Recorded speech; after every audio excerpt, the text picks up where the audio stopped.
Mark had it all, or so it seemed. A towering mansion in the heart of the city, sleek luxury cars parked at the front, a successful business empire that bore his name and a family straight out of a high society magazine. To the outside world, he was the image of triumph. People spoke his name with admiration or envy. But behind closed doors in the places where cameras didn't go, Mark's world was ruled not by compassion or gratitude, but by arrogance. He believed with unshakable certainty that every piece of his fortune was forged by his own hands. His success in his eyes was owed to no one else. Not to luck, not to society, not to the people who worked tirelessly beneath him, especially not to them. Mark's heart had grown cold over the years, frozen by pride, hardened by wealth. His employees were not people with stories, hopes or families. They were tools, replaceable, temporary, invisible. Among those forgotten faces was Lucy. Lucy was the housekeeper, one of the many unseen souls who kept Mark's perfect life running like clockwork, young, quiet, and diligent.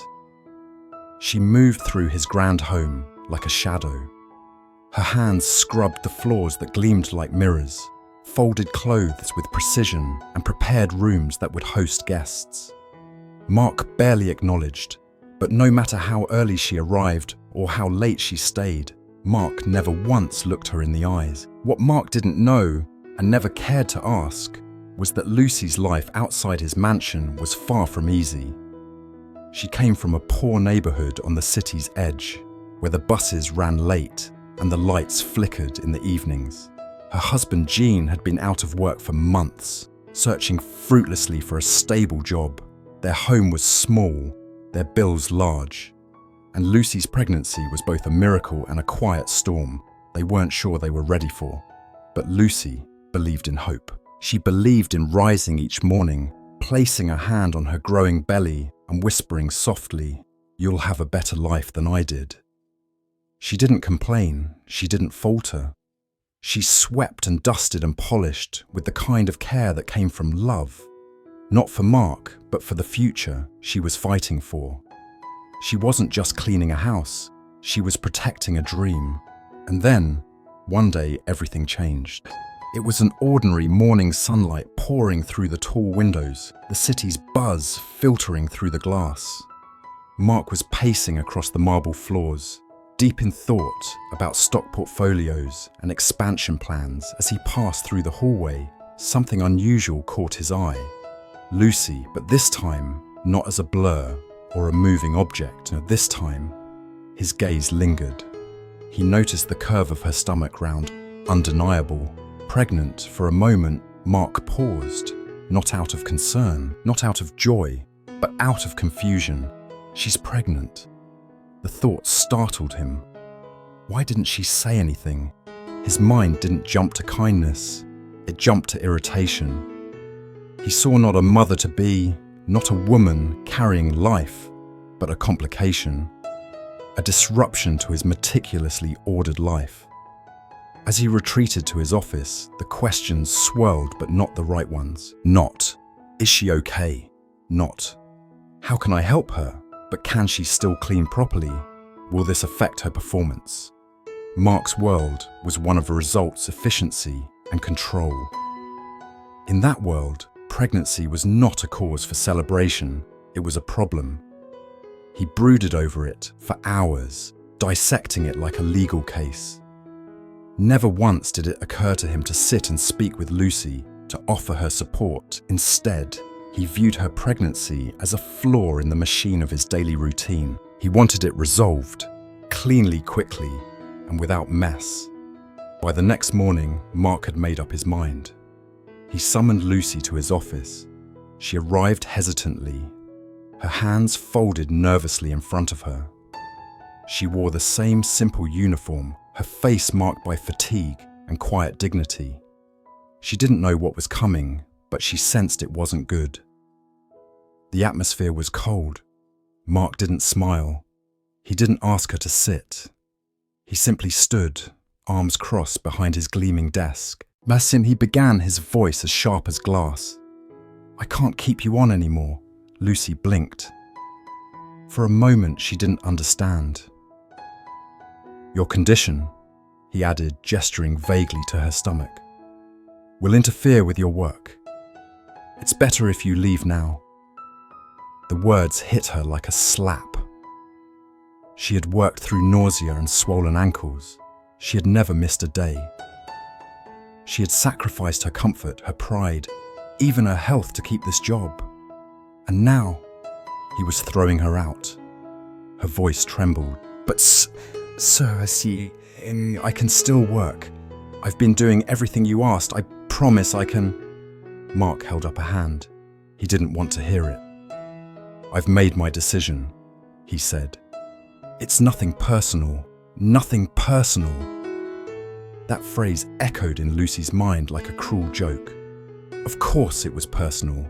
It was her life, her baby, her family's survival. But Mark was already done. He turned away, signaling the conversation was over. Lucy stood frozen for a few moments, her world crumbling quietly around her. Then, without another word, she turned and walked out of the office. Her steps were slow, each one heavier than the last.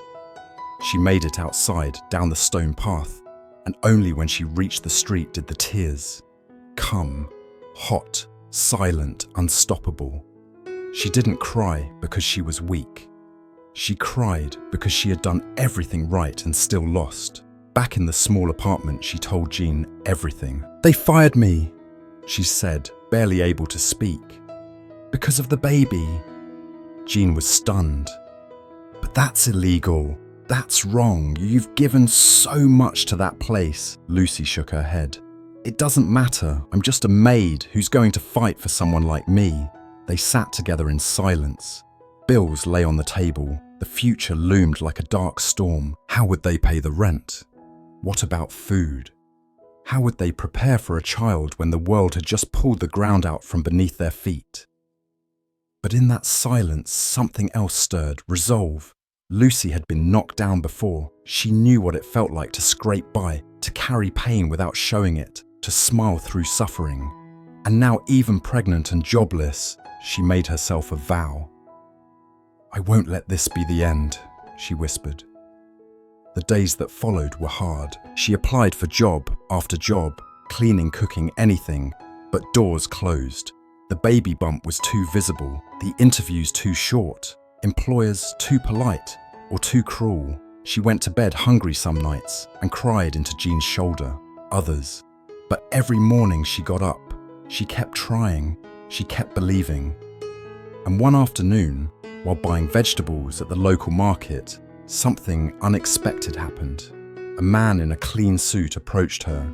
His voice was gentle, his presence calm. Excuse me, he said. I believe I saw you at the church last month. You look strong, like someone who's been through something but hasn't given up. Lucy blinked, unsure. I'm Julian, he said. I run a program to help women get back on their feet. We offer training, financial help, and job support. I think you'd be a great fit. Lucy looked at him, really looked. And for the first time in the week, she felt it. Julian's words floated through the air like sunlight filtering through storm clouds. I run a program to help women rebuild their lives, he said again gently, as if careful not to scare away the moment. We provide training resources, even small grants to help them start their own projects. You don't need experience, just courage. Lucy stared at him, her hands still holding the cloth bag of tomatoes she could barely afford. She was tired, her back ached, her spirit frayed, but in his voice, she heard something unfamiliar, belief in her. She had spent weeks walking through streets and offices where no one remembered her name. She was the maid, or worse, the pregnant one. But Julian looked at her as if she were something else entirely, as if she still had value. I don't know, she whispered, afraid to hope. I'm just a housekeeper. You're not just anything, Julian replied. You're someone who's still standing after life tried to break you. That's more than most. She blinked back tears. How do I start? Julian smiled. Come by the centre tomorrow. I'll be waiting. The building wasn't grand. It was a repurposed school on the edge of town, with cracked walls and peeling paint. But inside, the energy was alive. Laughter echoed through the halls. Posters lined the walls. Photos of women who had once stood where Lucy now stood and who had found their way forward. Julian greeted her with warmth, no judgment, no pity. He handed her a stack of forms, but the process was simple. She was enrolled in a program called Second Stitch, a vocational path to help women learn sewing design and tailoring. It was just one of many programs at the centre, but Julian had chosen it for her specifically. There's a light in your eyes when you talk about the future, he said, and I think you have the hands of a creator. Lucy chuckled nervously. I've never used a sewing machine in my life. Then you'll learn. We all start somewhere, and so she did. Every morning she boarded a crowded bus with a notebook in hand and a swelling belly under her loose dress. She arrived at the centre early and left late, her mind absorbing everything: how to cut fabric, how to thread a machine, how to read a pattern. Her fingers fumbled at first, but slowly they learned, they remembered. It felt like dancing. The first time she completed a simple apron, she held it up like a trophy. The seams were crooked, the edges a little frayed, but she had made it with her own 2 hands. She smiled so wide it hurt. Her classmates cheered her on. They were women like her, mothers, survivors, dreamers in the lunchroom. They shared stories about lost jobs, abusive relationships, financial ruin. But in that space, they were not broken. They were builders week after week. Lucy grew bolder. She began staying after hours to practice. She asked questions. She studied fashion magazines from the community library. Something inside her, quiet for so long, was waking up. It wasn't just skill. It was identity. One evening, Julian called her into his office. She entered cautiously, unsure what to expect. I've been watching your progress, he said. You're focused, dedicated, and your designs, well, they've caught some attention. He opened a drawer and pulled out a small envelope. I want to help you open a micro business, just something small to start. We'll provide you with materials, a sewing machine, and a bit of capital to get going from home. Lucy gasped, but why me? Julian's gaze softened. Because you've proven you're ready. For a moment, she didn't know what to say. Then, almost on instinct, she stood and hugged him.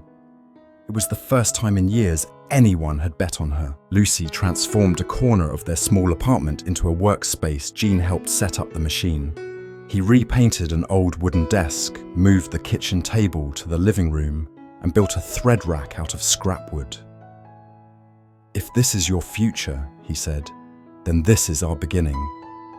Her first real project was a dress, a soft cotton piece with colourful patterns inspired by the vibrant fabrics of her childhood. She posted a photo on a local Facebook group. Within 2 hours, she had her first customer. Word spread quickly. Soon the women from her neighbourhood came with requests. Dresses for weddings, shirts for church skirts, for birthdays. They didn't just want clothes, they wanted Lucy's clothes, and Lucy gave everything. She stayed up late, measuring fabric under a single bulb, humming lullabies to the baby in her belly. She worked through cramps and fatigue, her fingers moving steadily. Each stitch was a promise. Within 3 months, her savings grew. She paid the electricity bill without borrowing. She bought prenatal vitamins. She even surprised Jean with a new shirt, the first piece she ever made just for him. You're incredible, he said, holding her close. No, she replied. I'm becoming who I was meant to be. Then one day, something unexpected happened. A woman named Monique, an event organizer, contacted her about creating custom dresses for a wedding party. It was her biggest order yet.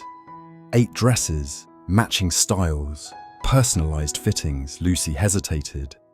The task was daunting. But then she remembered the woman who once stood trembling in Mark's office, told she wasn't good enough. That woman was gone. "I'll do it," she said. For 2 weeks, her home became a hive of creativity. She drafted patterns, adjusted measurements, ironed delicate fabrics, and added hand-sewn details to each piece. The bridesmaids came for fittings, bringing laughter and chatter. When the big day arrived, they stood under the sun like flowers in bloom, every dress shimmering with Lucy's care. The photos were posted online. Her inbox exploded. Suddenly, she wasn't just a seamstress, she was in demand. Julian invited her to speak at the next community event. At first she panicked. "I'm not a speaker," she said. But Julian smiled. "You're a story. That's more powerful." So Lucy stood before a crowd of women, some teary, some skeptical, and told them the truth. "I was fired while pregnant, she began. Told I was a burden, that I didn't belong. But now I run my own business, I feed my family, I sew dreams into dresses." The applause was thunderous.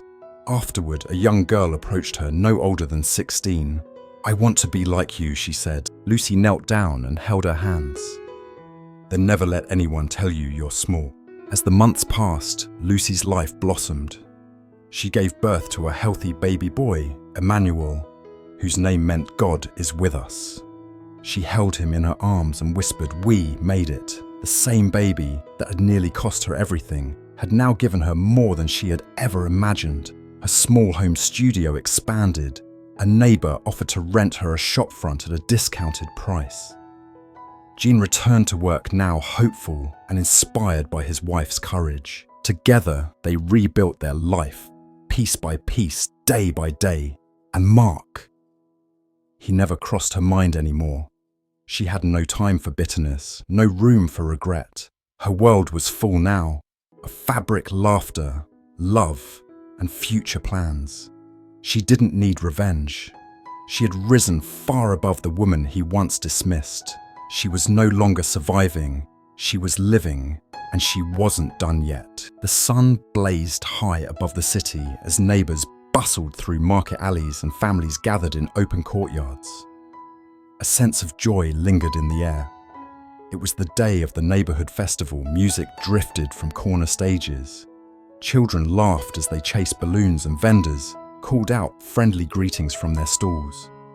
It was a celebration of community, of resilience, of roots. And in the middle of it all stood Lucy, her small boutique, freshly painted in warm yellow, with a hand-carved wooden sign that read "Chez Lucy," was open wide, welcoming inside. Colourful garments lined the racks like cascading rainbows. Dresses, shirts, skirts, each a story stitched with passion. She moved between customers with a radiant smile, her baby cradled close to her chest in a sling, occasionally cooing as she worked. She had never felt more alive. Friends stopped to congratulate her on her new location. Others brought fabric or sketches, asking for custom pieces. Her reputation had grown far beyond the neighbourhood. Some even whispered that she might one day launch a full fashion line. But Lucy wasn't thinking about fame.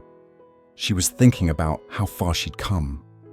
Every stitch in her store was a step on the journey, from fired and forgotten to proud and flourishing. And today she wasn't just a seamstress, she was a symbol, a beacon for every woman who had ever been told she wasn't enough. And then, fate decided to turn one more page. From across the festival, a man walked slowly through the crowd. He wore a well-cut blazer, but it looked tired, like it had seen better days. His hair was still neat, his posture straight, but something about him had changed. His eyes, once sharp and proud, were now dulled by weariness. Mark. He hadn't come for Lucy. In truth, he didn't even know she would be here. He had stumbled into the festival hoping to forget, if only for a day, the chaos his life had become. His company was unraveling. Months of declining contracts had turned into mass resignations. Clients no longer trusted his name. Former employees had come forward speaking about his treatment of staff, the coldness, the firings, the fear. News had spread. His empire, once feared and respected, was crumbling. He had poured money into PR, hired consultants, even begged old contacts to throw him a lifeline, but nothing worked. He was no longer the man who commanded boardrooms. Now he was a man watching the scaffolding of his ego collapse around him. As Mark walked through the festival, he stopped in front of a boutique. Something about the place pulled at him. Maybe it was the way it buzzed with energy, or the vibrant fabrics, or the laughter of the woman behind the counter. And then he saw her, Lucy. He froze. It was unmistakable. Her face, her eyes, her posture. But she was not the woman he remembered. Lucy stood tall, sure of herself, glowing with pride. She wore a beautifully tailored dress, one she had surely made herself, and a quiet confidence that needed no introduction. Mark felt a strange sensation rise in his chest. Shame, regret, awe. He stood at the entrance of the shop, paralyzed. Lucy looked up and met his gaze. Time slowed. For a moment, neither spoke. The hum of the festival faded into the background. Mark's mouth opened slightly, but no words came. He didn't know what to say. He had prepared apologies for boardrooms, statements for the press, excuses for investors. But he had never prepared for this. Lucy walked toward him with calm steps, no bitterness in her face, no vengeance in her voice. "Mark," she said gently, "it's been a long time." Mark swallowed hard. I wasn't expecting to see you. Life has a way of surprising us." He looked down, unable to hold her gaze. I heard about your business. It's impressive." Lucy nodded. "It's been a journey, but I'm grateful for where I am." Mark finally looked at her. "Lucy, I need to say something. I need to apologize. What I did to you was wrong, unforgivable. I didn't see you. I didn't care. I treated you like a problem, not a person, and I've been paying for that ever since." Lucy listened silently, her baby gently sleeping against her chest. "I thought I had everything," Mark continued, "but it turns out I had nothing that mattered. I built my life on power and pride, and now it's all gone." He shook his head. "You were right to leave. You deserved so much better than me." Lucy took a deep breath, then said, "I didn't leave, Mark. You pushed me out. But you were right about one thing. It led me to something better." She paused, then added softly, "We all make choices, and we all live with the consequences." Mark nodded slowly, his voice cracked. Do you think people like me deserve a second chance?" Lucy looked at him for a long time. Then, with the grace that only pain and healing could forge, she said, "Redemption isn't about deserving. It's about choosing to be better every day. It's not easy, but it's possible." Her words struck him like thunder in clear skies. "I don't expect your forgiveness," he whispered. "I gave it to you a long time ago," she replied. "Not for your sake, but for mine. I didn't want to carry that weight." Mark felt tears sting his eyes. For the first time in years, he felt small, and strangely, it was a relief. "I'm proud of you, Lucy," he said. She smiled gently. "Thank you." He turned to leave, but Lucy called out softly, "Mark." He turned back. "I hope you find your own way too." He nodded, a quiet promise of forming in his heart. He walked away, not the same man who had entered the festival. In the weeks that followed, Mark began to change. He sold off the remnants of his business, but instead of chasing a new empire, He sought purpose. He joined a non-profit focused on workplace rights. He started attending community panels, listening instead of speaking. He volunteered anonymously, helping people who had once been, like Lucy, undervalued, unseen. He wasn't looking for praise. He was looking for peace. And Lucy, her boutique blossomed. She hired 2 women from the neighborhood to help with orders. She launched a small online store. Her designs caught the attention of a local journalist who wrote a feature titled, "From Fired to Fierce, One Woman's Journey Through Stitch and Spirit." Customers poured in one evening as she sat by the window sewing a special dress for her son's first birthday. Jean kissed her forehead. "Do you ever think about the past?" he asked. She smiled. "Sometimes, but not with pain. It's part of the story. Without it, I wouldn't be here." Jean nodded. "I'm proud of you."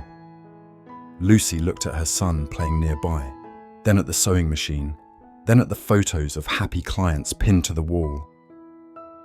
"I'm proud of me too," she said. At the next community event, Lucy took the stage again. This time, she was introduced not just as a local success, but as a mentor, a builder of dreams. She stood before the crowd, her voice steady and sure. Life doesn't always go as planned. Sometimes we're thrown down, dismissed, forgotten. But that doesn't mean we're finished. It means we're being called to rise. She scanned the faces, pausing at a young girl holding her baby brother in the front row. "You're not invisible. You're not broken. You're becoming."